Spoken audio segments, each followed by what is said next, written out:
Et ce conflit qui voit son périmètre s'élargir considérablement. En riposte, l'Iran a donc continué à cibler ses voisins après la dizaine de pays du Golfe attaqués.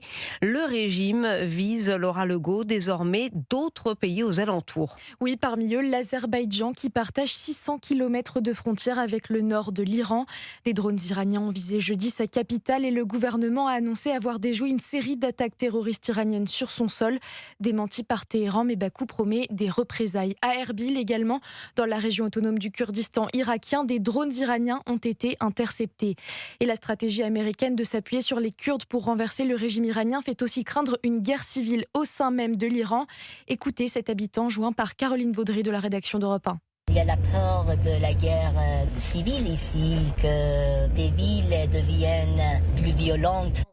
L'Iran est en effet un pays multiethnique, rappelle Pierre Lelouch, ancien ministre et spécialiste des questions internationales. Avec une moitié de la population qui est vraiment iranienne perse. Et puis après, vous avez une grosse communauté azérie. Et puis vous avez une grosse communauté kurde aussi, de l'ordre de 10 millions d'habitants. Tout ça fait beaucoup de monde. Alors, le problème, c'est qu'on risque une situation qui sera ingérable.